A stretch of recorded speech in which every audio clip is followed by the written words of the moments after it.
All right, turning to the war in Iran, we are minutes away from what would have been President Trump's deadline for Iran to open the Strait of Hormuz or else. Instead, that ultimatum is now on hold, with the president citing, quote, productive peace talks and even a potential end to the fighting in sight. They want peace. They've agreed they will not have a nuclear weapon, et cetera, et cetera. But we'll see. You have to get it done. But I would say there's a very good chance.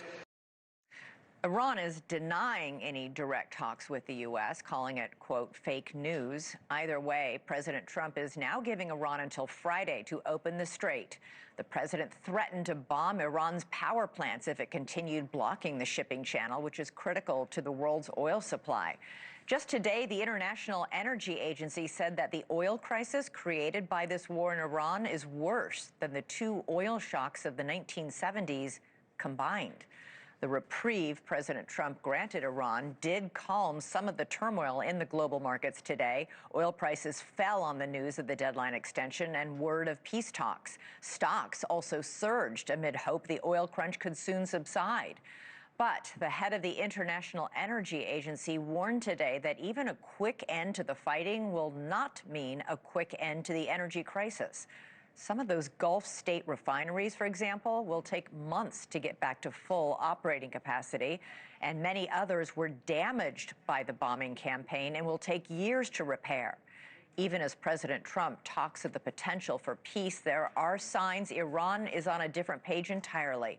The regime is sending messages to people it believes are associated with what it deems enemy media, or even just browsing websites they are affiliated to the West. NewsNation exclusively obtained a message sent to one Iranian refugee by the Revolutionary Guard. It warns the refugee that their affiliation with foreign media or any media deemed anti-Iran during wartime is a crime, and the punishment could be death. Joining me now is retired Lieutenant General Richard Newton. He's a NewsNation senior national security contributor who served as the Air Force Assistant Vice Chief of Staff. Also joining us is Senior Research Fellow at the Heritage Foundation and retired Navy Captain Brent Sadler. Great to have both of you with us. So, General, Trump says there have been very strong talks with Iran that have produced, he said, 15 points of agreement. Iran denies any talks happened at all, saying it's fake news that Trump is spreading to calm oil markets. What are we to make of all this? Well, first and foremost, I think the president this morning, through his tweet, is setting the stage, at least trying to condition the American people that perhaps could be another path here through the diplomatic channels. All instruments of national power are on the table. Obviously, we certainly are the forefront, the military, but the diplomatic push here.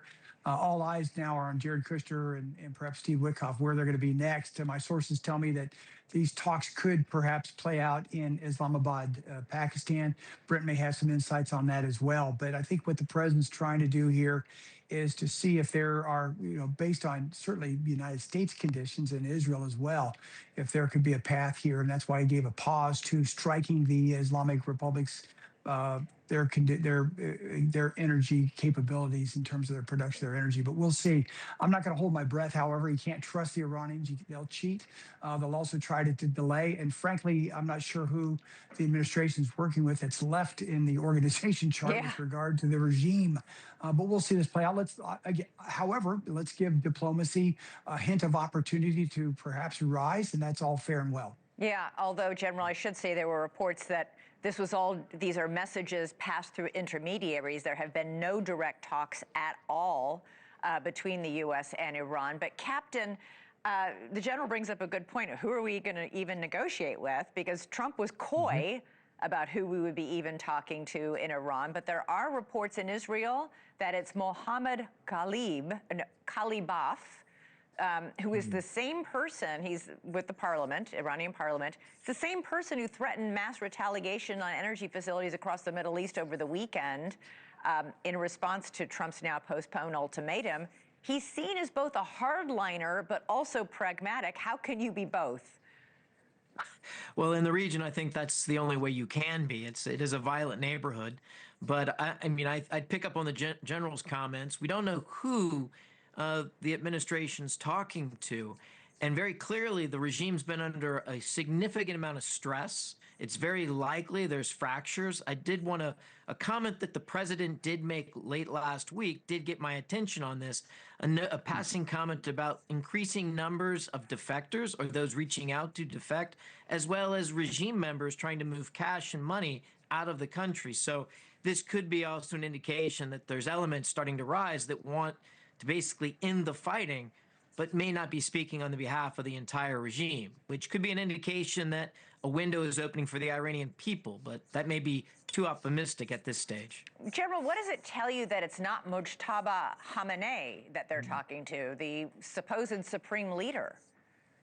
I think he's, media reports and even my sources, I appreciate Brent making a comment on this, is probably not on the scene, could be at a point where he's near mortally being wounded and so forth. I still think the force in Iran is still led by the Islamic Revolutionary Guard. The fact that perhaps there could be a member of parliament or somewhere inside their other parts of their government, I think it really comes down to the IRGC. And don't forget the Basij militia, all 700,000 that really maintain the power inside Iran. And so who we're able to deal with is still to be determined. What could be helpful here is the intermediary. Is it Turkey? Could it be Oman? Don't know at this point, but still there's opportunity for Kushner and Witkoff to have a dialogue.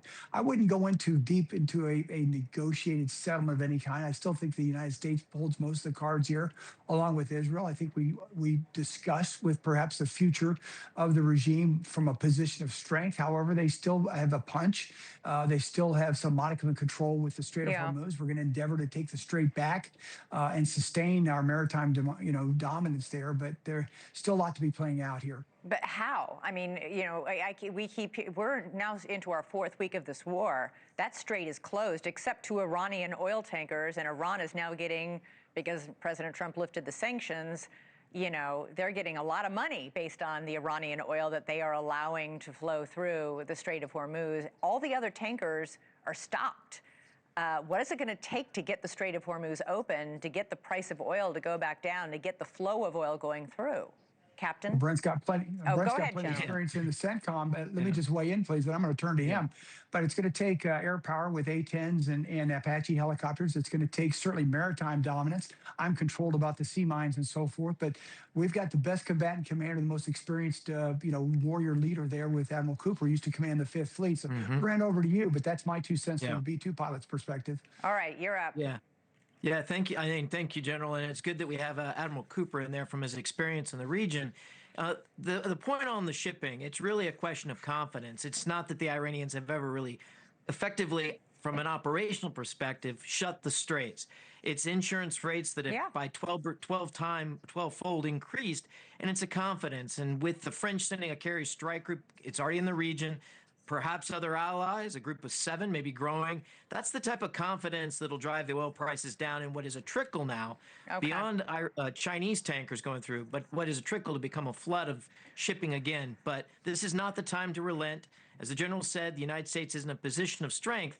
And the only way we're going to get to a lasting peace is if the nature of what comes next, the next regime, has got to be one that lives peacefully with its neighbors in Israel. And most importantly, doesn't threaten American livelihood and American interest. Yeah, it's pretty important. And by the way, it's like any terrorist attack. They only have to be right once. Those oil tankers are not going to go through if they think they might be the one that gets hit. And that is the problem. Brent Sadler, Richard Newton, thank you both. Really interesting talking to you. Appreciate it. Thanks. Thank you for watching. Subscribe below and download our NewsNation app right now on your phone, and you will get fact-based, unbiased news for all Americans.